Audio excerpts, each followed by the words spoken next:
think that we are on the right track, and that's probably very much true. But let me just say this about our city. Our city right now, Virginia Beach, you know, we kind of stand alone in coming through some very, very tough times. You know, we have endured, but we have so much positive going for us in this city with our military presence and what we are doing. And I'll tell you what, we take a point of pride that we are in the process of, we are on the threshold of doing so many good things. We got cables coming in, we have subsea, we have broadband coming in. We are going to be keeping our children right here in Virginia Beach. We're not letting folks move to Northern Virginia anymore. But the thing is, we're also going to have our challenges going forward. You know, Bidenomics has put a deep strain on city budgets all over this great nation of ours. But once again, we are contending with that. Because Virginia Beach has a quality of life second to none. In spite of all the challenges we've had for the last number of years, U.S. News and World Report said that we are number 8 in this country, you know, for the best quality of life. And people in Virginia Beach expect and deserve that quality of life. But once again, we're going to have to do that by creating new revenue sources. And the other thing, I agree with former Governor Doug Wilder that public collective bargaining units are not in the best interest of anybody. Thank you very much. Okay, I forgot to say, please look at the sign. I'm Richard Arcade Kowalowicz, and I'm going to combine a 10-minute speech into 2 minutes as quick as I can. This is the current city charter. All council people are to follow this charter. They take an oath of office to follow the charter and the Constitution. Our charter is not being followed right now. We do not have a 10-1 system, a legal 10-1 system. The governor rejected it. The courts rejected it. We can't let this stand. Somebody made up a system that doesn't exist in law. This is a bad way to go. This has to be fixed immediately, and there's multiple issues on this charter that need to be fixed. To change a charter in the state of Virginia, you have to have, the code section is 15.2, 200-201. It says you must have a referendum. That means that we, the people, get to decide how our charters run. The charter takes precedent over general law in the state of Virginia. The state says it, the charter says it, we have a court ruling that says it, Nygaard versus Earn, it says it as well. This is the president document. What this charter says is how our elections to be run. You have a 7-3-1 at-large system. We are a Dillon rule state. Everything that's done in this state has to be in writing. If it's not in writing, it didn't happen. The term is expressly in writing. This needs to be fixed. I'm going to look down here for a second. Make sure I didn't miss anything. The governor rejected the change to the charter that was unlawfully done. Both the past council and the current council have accountability to this. We can talk about it. Needs to be some questions asked. Please talk about this. There's plenty of issues out there. Plenty of issues to talk about, an easy answer for it. This one is an easy answer too. It's about we the people.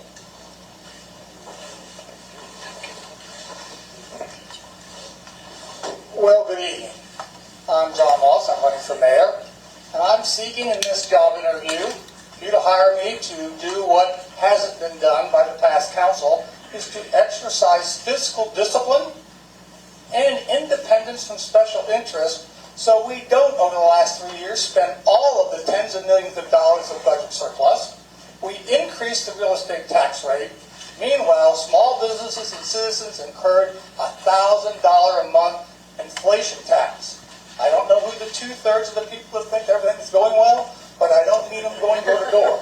But I do know when I go to people door to door, they say, I love all the awards the city wins, but I can't pay my bills with them. So we have to make Virginia Beach more affordable. We have to make the city's budget as lean as the budgets of the people that we are taxing. And that is not the case. I think everyone knows my ability to hone a budget. And I know what families can do. And if we do what families do with the city's budget, we can grow the economy, because guess what? We have a consumer-based economy, and our consumers don't have any discretionary income. Ask the businesses about their business. Ask the restaurants about fewer meals that they sell. Ask people how they might be skipping a meal or behind on their bills. Meanwhile, for 3 straight years, we had big surpluses, we spent them, and we raised your taxes to boot. It's wrong. I'd like you to consider hiring John Moss for mayor on November 5th, starting September 20th, and let's get a balanced budget and an affordable city for everyone. Thank you.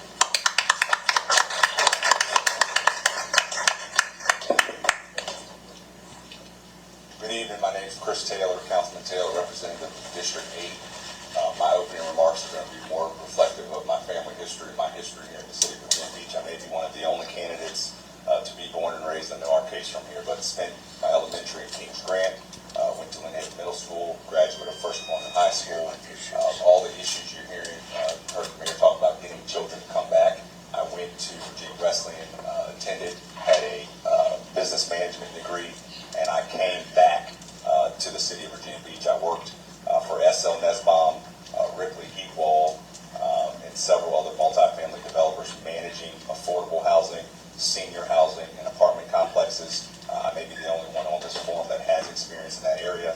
I left that because there was many of those actual companies that supported Mayor Dyer, but nonetheless, those developers went to DuPont, got recruited to work at DuPont Corporation, a Fortune 100 company, which we don't have any here in Virginia Beach. Within 36 months, I was honored and recognized as one of the top 10% of the salespeople in the world. And then I resigned to take care of my great-grandmother from 99 to age 105. We talk about the senior tsunami. Well, she couldn't afford to share a room at a Kings Grant house for $1,700 a month. And so what did I do? I went and did what hardworking people do. I found somewhere for her to go. I took care of her until she passed away, sold that home, started a small business in this city, grew it to 3 locations before running for office, and decided to run for city council against another Republican, against a Democrat recruited by Phil Kellum. Won 14 out of 14 precincts, District 8, and have served proudly and honorably for 24 months coming up on. And so I'm excited to be here tonight to share with you my vision. I know what the past was because my mom helped integrate Kings Grant with her sisters. I know what the present is, and I have a vision for the future. Thank you so much.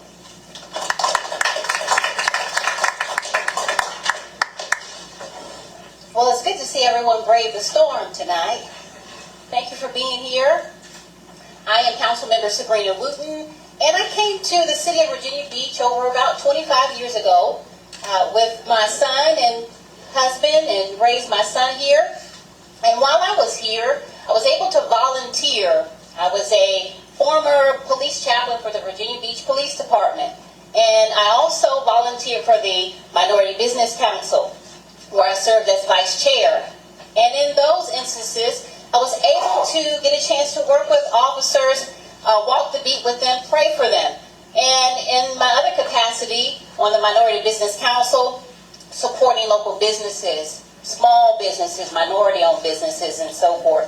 My background is, I have a Bachelor's of Science in Political Science from ODU, master's degrees, business management, public administration, from Regent University. And I'm currently in the last parts of my dissertation, working on my doctorate for public administration.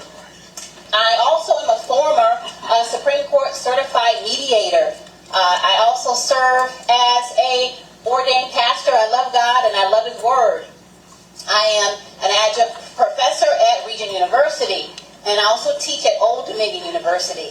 For the last 6 years, I've been able to serve as the District 7 representative. In those 6 years, I have supported local businesses, youth development, and I have advocated to preserve our neighborhoods. I am running for mayor because I think it's time to put the citizens' priorities first, your concerns. And I want to work in tandem with you on a shared vision to move our city forward. Thank you.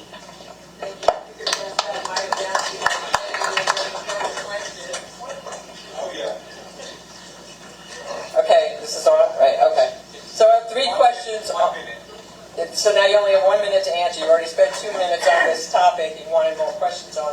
three, I'll try and combine them here. The Virginia Beach City Charter dated back in the 60s does not reflect, is not in sync with the district lines today, right? Holloway sued us over our hybrid election system. The General Assembly mandated a district system required to be voted only by residents in the district.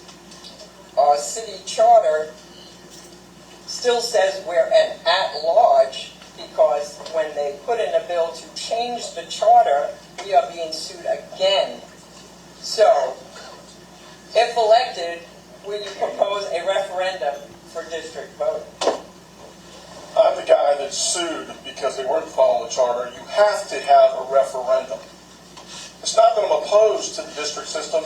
It's the law says you have to have it. And if we can allow government to get reckless and not follow the law, you're asking for disaster. This is not a healthy scenario. You can't do. And a couple things that are real important here. In this race, there's 6 of us. 6 people in this race. The mayor has no more power than any other council person here. That's a misnomer.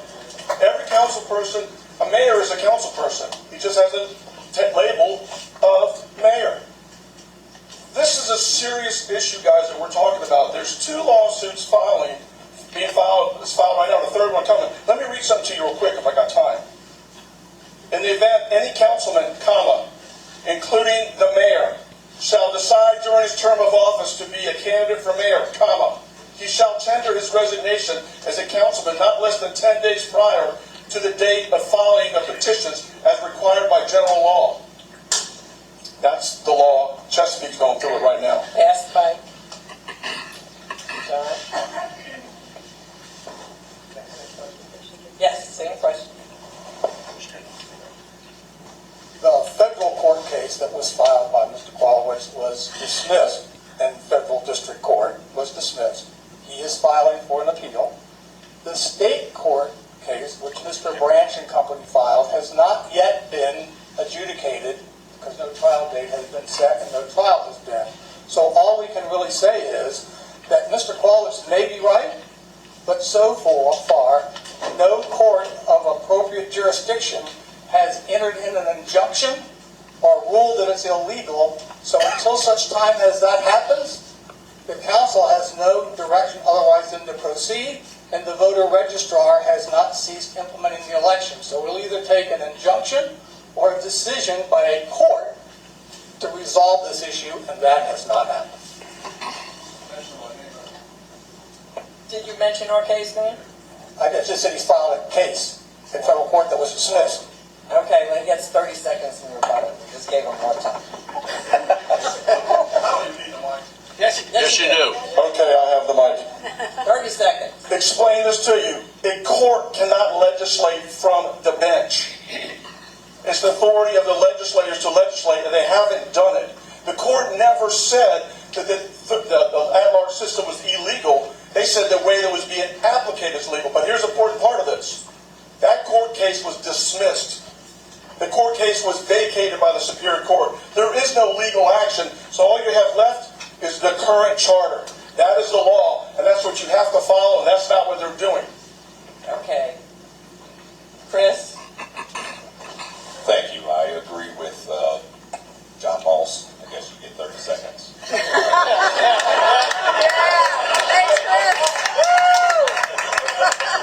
I think this is a matter of leadership and integrity. We were thrown into this when we were elected. If you will go to the archives, 3 of the individuals sitting at this table, this issue was before them before the November 2022 election.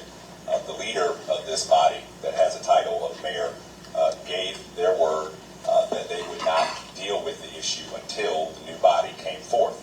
Unfortunately, in one of the last meetings and voting meetings of 2022, that did not happen.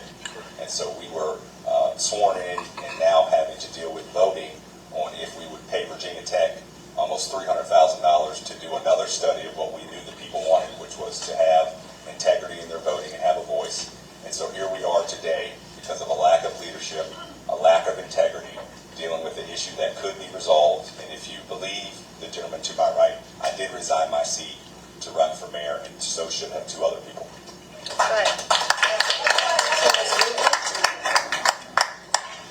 You yield your 30 seconds, John?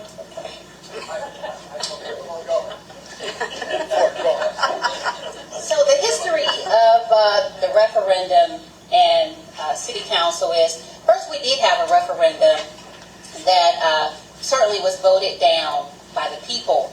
And then it was brought up again at another time when I was on council to see if we wanted to have a referendum.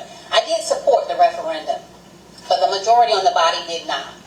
And so in terms of what we have now, certainly the Attorney General at that time approved the system, and the current system that we have was certainly ruled on by the court. And so I certainly, as I said, support a referendum, and I have certainly respect the court's decision as well. Thank you. Yeah, thank you. One of the drawbacks that we have as an elected body in Virginia Beach is that we are under the Dillon rule. And we not only had legislation that came from Delegate Fowler, but we also had Judge Jackson. I was hoping to have a referendum, but we were given the word that if I were to pursue that, he would cancel the November elections this year.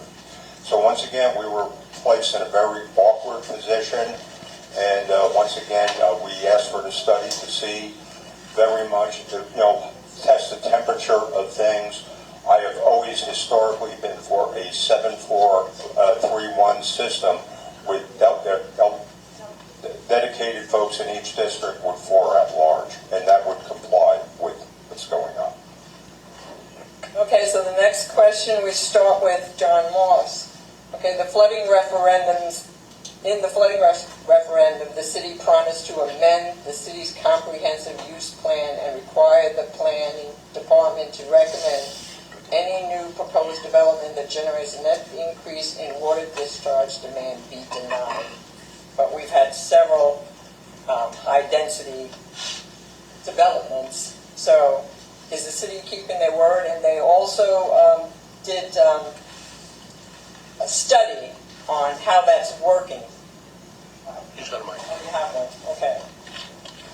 Well, I crafted that resolution that was unanimously adopted in November of 2021 in advance of the referendum. And it said that if the public signs on to this borrowing this $565.7 million, I think that's the exact amount, that we would do these things. They were enumerated, that we would do this. It passed by 72% of those who voted, the biggest endorsement of a referendum in the history of the city.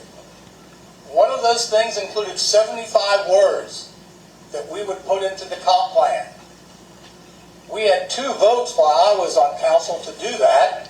They failed by a 6-5 margin, and I think one happened under the watch to the guy to my left, and it also failed. So no, they haven't kept the promise, and I think this undermines fundamental trust. And if you want to know why, go to vpat.org, look at the investors, and that explains the votes.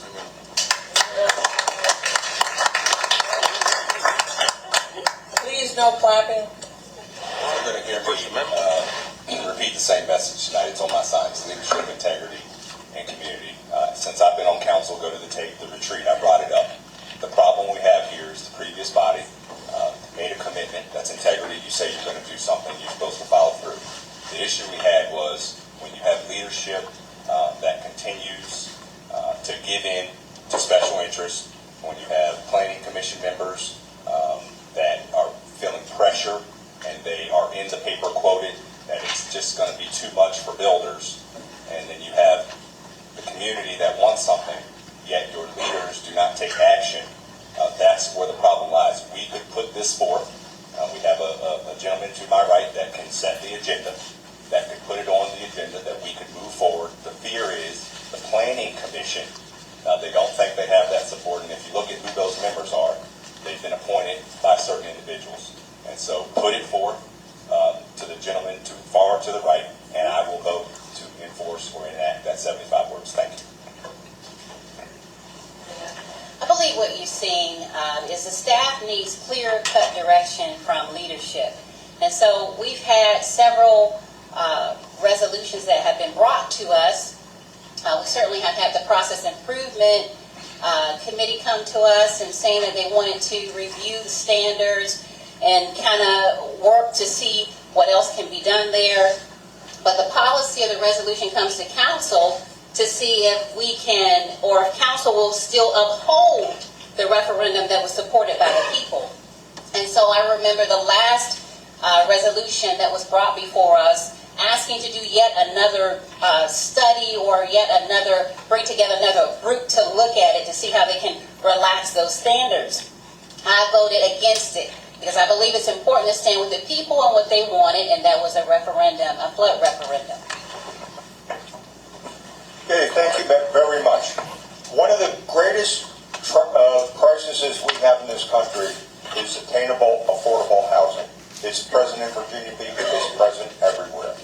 And when we pass laws and legislation that adversely affect and significantly drive up costs, we honor the intent of what's going on. We are putting over $1 billion right now into flood mitigation.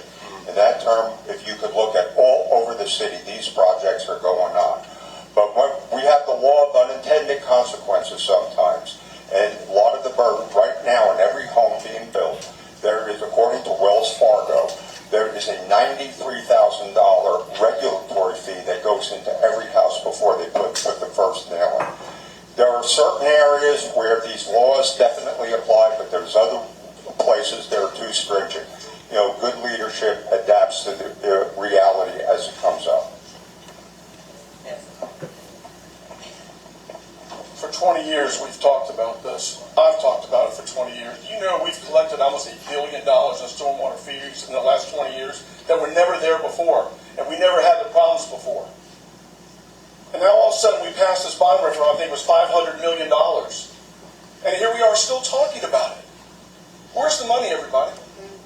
You have 4 council people that either serve together now or one in the past to serve with them, and nothing's getting done. Don't you think it's time to stop talking and start doing? It's your money. It's your money. But this is not a hard fix. You just got to do it. When you're shuffling money around to your buddies, taking care of projects you're committed to, you got to be kidding me. Look at the water park. You see the number on that? It's crazy kind of math. No builder would do that. Ask Senator Stuff. You'd have to have those hard numbers, in fact, to even do that. I know it because I'm a builder. I get it. It just doesn't make any sense to me, but yet we're still talking about it. Time we're talking about it, vote okay. Okay, give me the mic. Okay, the next question will start with Chris Taylor. Why did City Council vote to study the Convention Center District for a Convention Center Hotel to include apartments, retails, 3 parking garages proposed by Capstone, given the developer land taken by eminent domain? Oh, you couldn't hear it? Oh, sorry. Why did City Council vote to study the Convention Center District for a Convention Center Hotel to include apartments, retail, 3 parking garages proposed by Capstone, giving the developer land taken by eminent domain? The reason City Council, I didn't vote for that, that was we have weak leadership. Again, Google the article. We had a presentation that I asked for. We all agreed in a session, and then unfortunately special interest got to Mayor Dyer, and him, along with Patrick Duhaney, our city manager, working with liaison Worth Remick, canceled the presentation for Norm Jenkins to come and present. The mayor does not have the authority to veto anything off the agenda once the council puts it there. And so if you understand our form of government, we have leadership right now that's exercising authority they don't have. And then in order to fix it, there were commitments made to Mr. Jenkins that he'd get a fair shot 7 months, 6 months later. And then because of the pressures of the special interests, the same ones that are filling the donor list, there was no spine to move forward. And so what we do, according to Mayor Dyer's words at the retreat last year, when in doubt, defer. Okay, Mayor? Okay, thank you. The fact of the matter is we scheduled Mr.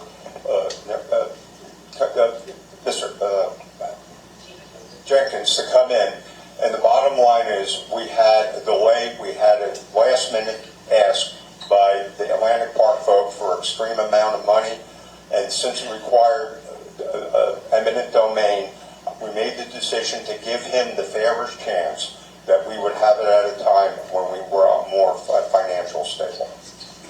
Okay, Sabrina, you're next. I believe the reason why the study was performed, I didn't support it because one of the reasons is during one of our retreats or one of our sessions where we received feedback from the residents, they said they didn't want any more studies because it's a waste of money. I concur, and so I certainly was not for that study. And one of the reasons why it was supported was to, really look and see how things could be made difficult for this new developer to come in. So instead of making the decision to say yes or no, it was supported to study it, to delay. Every time you hear, most of the time, a study, that means we're going to delay or the council's going to delay. But I did not support it, and the reason that study came up was to delay the process. Okay. No, it was to clarify the process. Once again, we had a convention center that was losing $2 million a year, and we want to revitalize that. We had the sports center, we have the Vibe District going, we have Atlantic Park going, and things of that nature. We put out an RFP. He brought in a very broad budget approach. This developer has a history of doing good things, and he gave us the potential of what he could do. But once again, ultimately, what we're doing now with the study, the people are going to be involved, because once again, we want to revitalize and make sure as we look forward, we have to bring new revenue sources to this city. Because when we talk about that $500+ million bond referendum, with inflation, it's over $1 billion now. And so once again, we have to look forward, create those new revenue streams to relieve the taxpayer. Okay. That's real nice, you want to cut another deal. Like businesses, shouldn't it be collect a tax that generates their own competition in this country?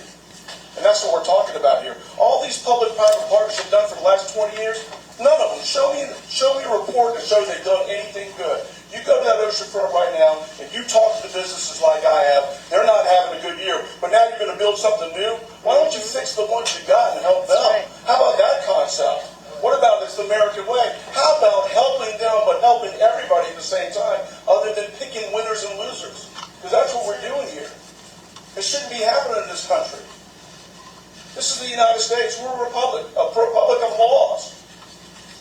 That's what we are, and we're not doing it. Governors say, we like you, and we like you, but we don't like you. And these guys are collecting the tax. This is ridiculous. This shouldn't be happening. If they've got the money to build a project, sell the property, start paying your taxes, do it the way that everybody else is doing it. And that's not what's happening. And when you get me, that's what you're going to get. For the people, not for the developers. John? Well, we should never have the study to start with. We should never have the discussion to start with. We heard the same song and dance on Atlantic Park. And what do we know from the city auditor?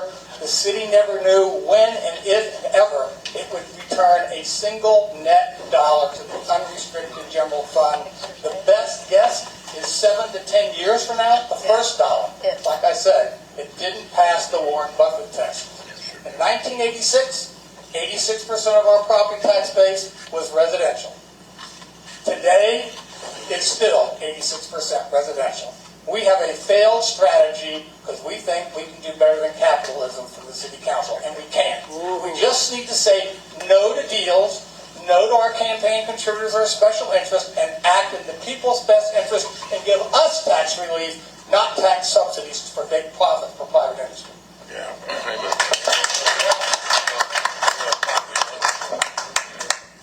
Okay, we'll start with you, Sabrina, this time. Do you support or oppose increased development and density south of the Green Line in an effort to affordable housing? City Council voted for building the second installment of the Silo project, 176 apartments, applying density from their first site to the second site below the Green Line.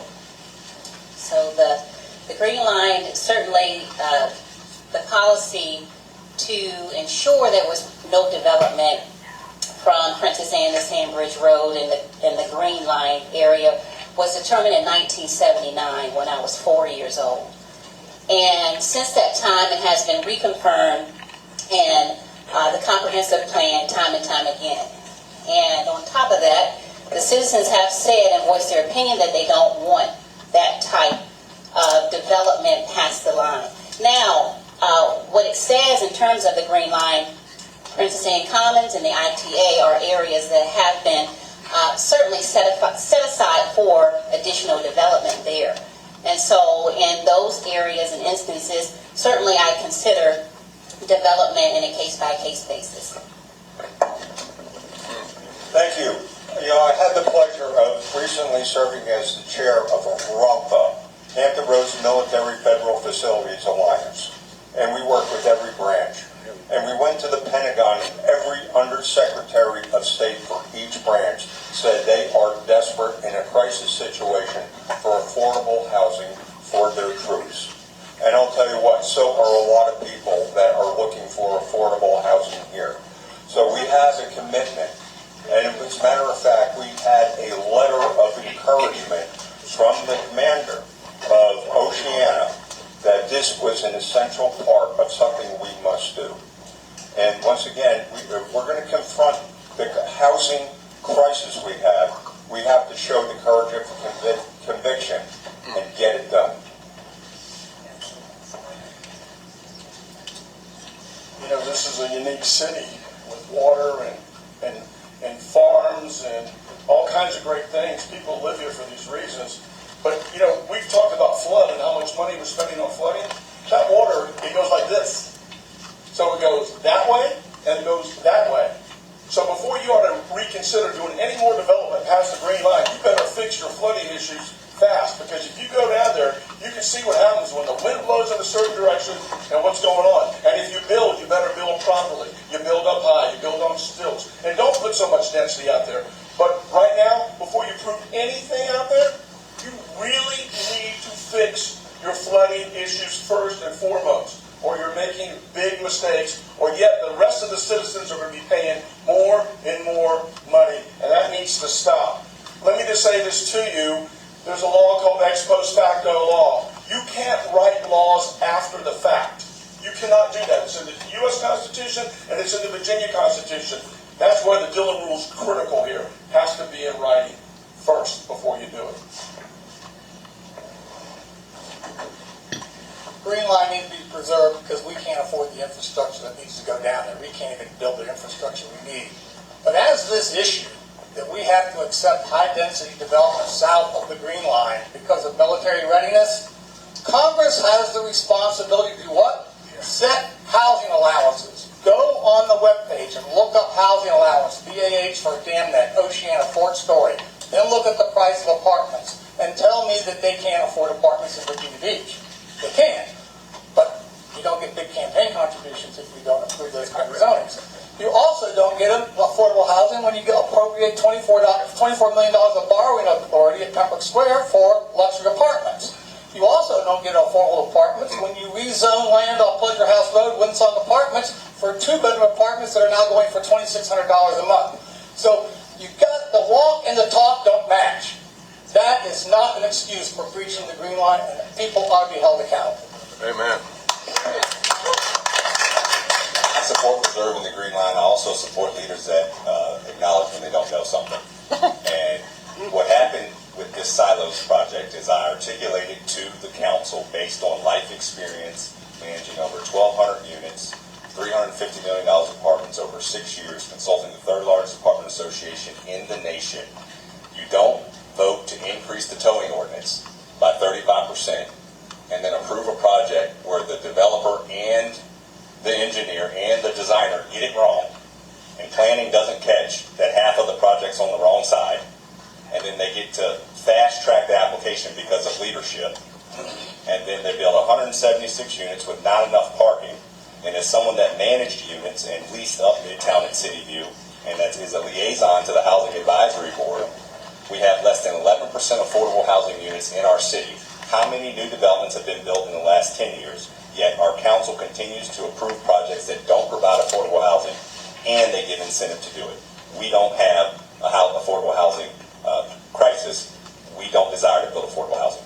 That's right. That's right. Yes. The question. You have one for me? Well, that was not, I already answered that. I was the first one that answered that. Do you have a new one for me? No, she had the question. Green one, or you have a new I one? had the green one. Okay. Yeah, she started. So that was the one you answered? Okay, so we're starting with Mayor Dyer. Okay, so you started that question. Okay. Are you going to make any effort to keep city costs under control and reduce property taxes? What are your plans to reduce real estate property taxes? Especially for those who have served in the past, why do you always go to raise taxes and you could consider a reasonable budget? I'll tell you, just going to be intellectually honest with you. You know, we have a Biden economic problem right now where it is transferring to the cost of government. Yes, we do have a plan to spend millions of dollars, now billions of dollars, due to inflation. And now we do have, housing costs escalated all over the country. That is just a fact. But the other thing is, I will tell you that we do have the lowest rate. And let's also remember, within this rate are the 4 cents that we absorbed from the referendum and another cent and a half for the recreation folks. And I'll tell you, once again, this is a very, very tough one. But once again, we have to give the quality of life that so many people want, because that helps with economic development and every other thing that we need to sustain our economy.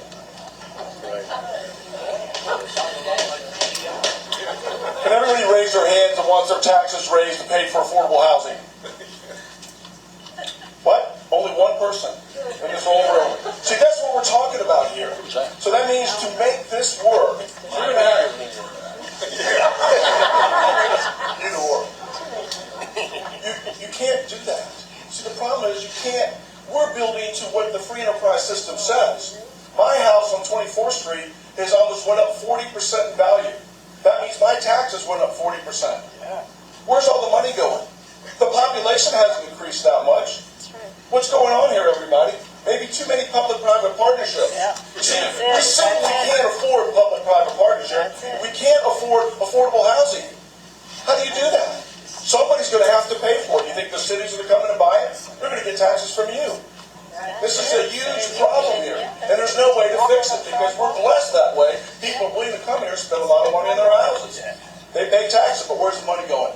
Taxes should have never went up. Right.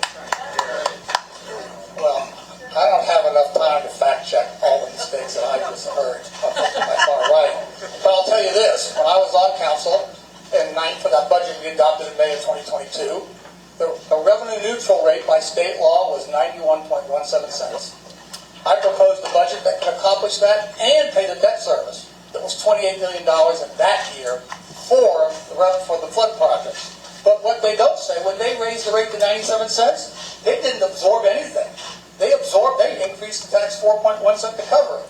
But more importantly, they over budget for people, they under execute, they end every year with $60 to $85 million of surplus. They give the school back $40 million in reversion funds. So the real question isn't, what can we affordable housing? Can people afford to stay in their home with the mismanagement and the giveaways that the current council has? Their budget is not lean. I can assure you can find $80 million at 30 minutes sitting at that table.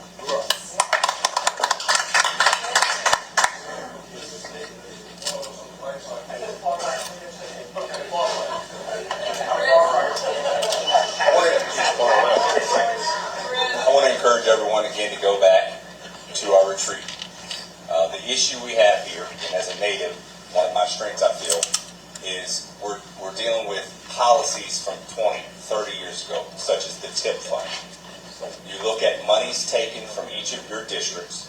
I called it out. I found $15 million of how we could reappropriate monies that would reduce the rate down to 92. The problem is this city council as a whole has been indecisive and has not led the manager to clear instructions. What did someone do that found the idea that Chris Taylor presented?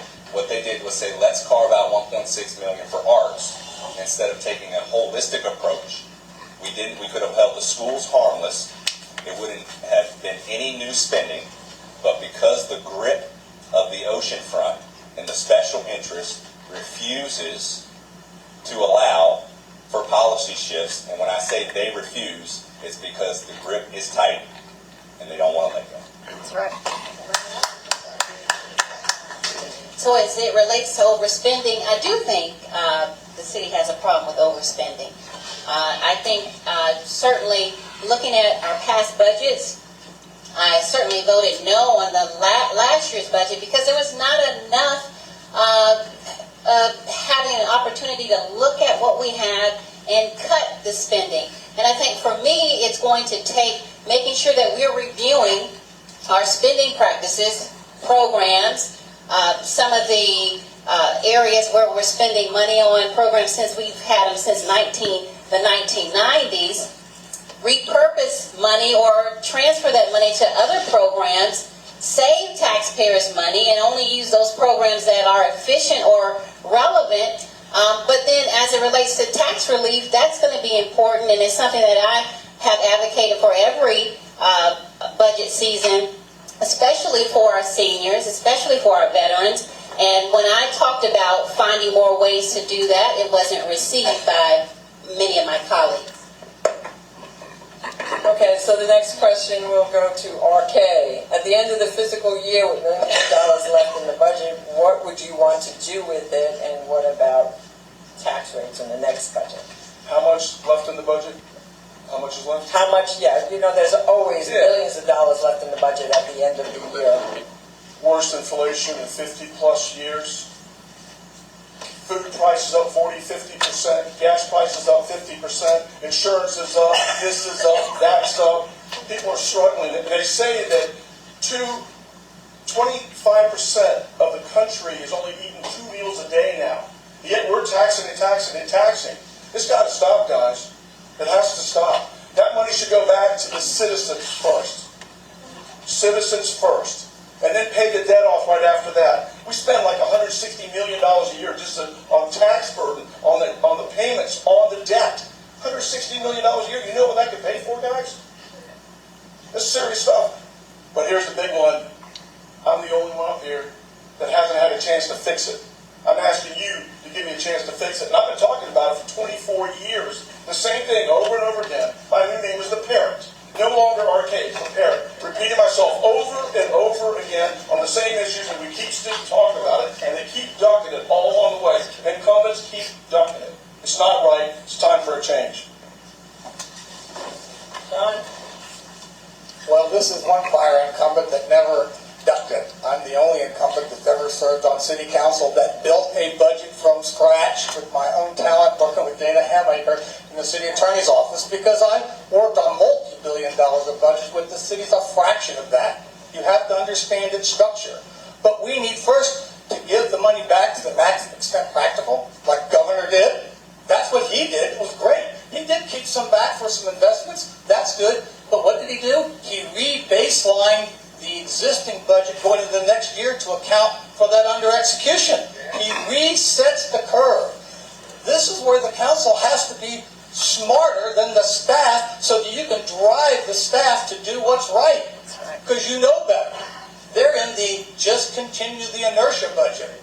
I'm in the business of having the disruption to reset the curve and put you at the center of prosperity. Your budget needs to be balanced at a better extent than the cities. They have room to give you a break. Amen. Chris? If we were to reduce the rate down to the revenue neutral rate, it costs 0 cents. The challenge we have is not surplus. The challenge we have is we don't take advantage of opportunities to produce new revenue. As an example, as a liaison to the RAC, we have over 15,000 parking spaces in the city of Virginia Beach. Most of those parking spaces could be increased the rate. It wouldn't affect you. We could allow locals to park for free, and we could increase the rate for tourists that come here. And working with the manager, if we took 3,000 spaces and we averaged $30 per 24 hours, another $12 million in revenue. Another thing that we could do is stop investing in bad projects that go over budget. Yes. And then it takes from the surplus, and then the manager, because he doesn't have direction, presents to us what he thinks is the best budget instead of accepting what we tell him he's going to do. So having a surplus would certainly be a good thing, and we can do that. It's important, as I say, to cut the fat. And cutting the fat means that we do have to look at our programs. We do have to look at where we're spending money and allocating it to programs each year and find out where that money's going. Is it appropriate?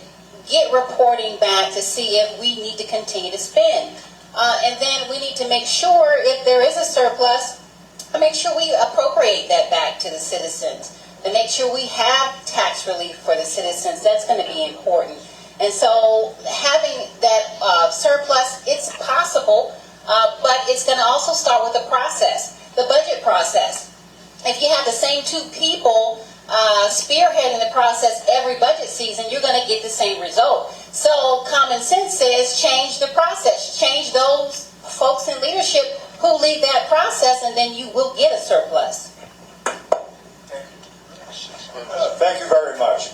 You know, a lot of times we in leadership have to have the URP, the ugly reality of politics. Cost of government is going up dramatically, especially with inflation.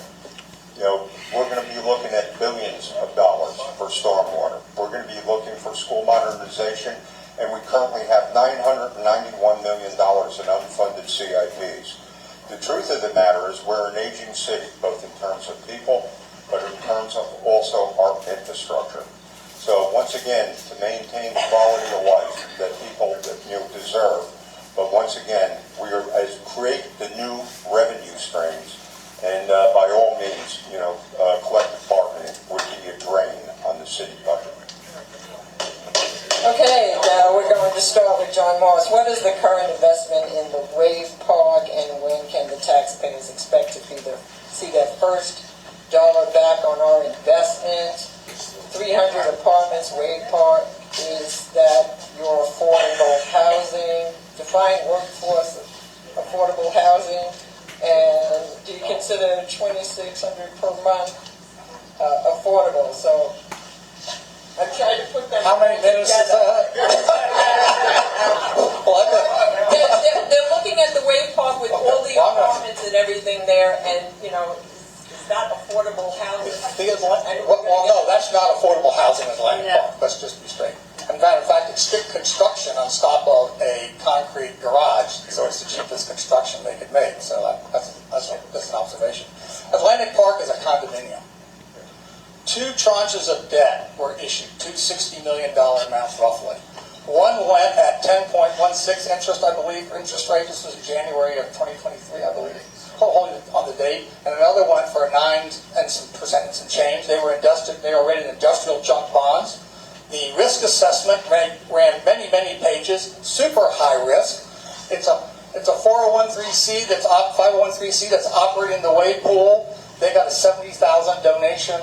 There's a lot of work. There's a lot of intricacies for that thing, but the bottom line, no business case analysis was done up front before we ever started it to know what the return would be. City auditor said that. I said it too, but he said it also.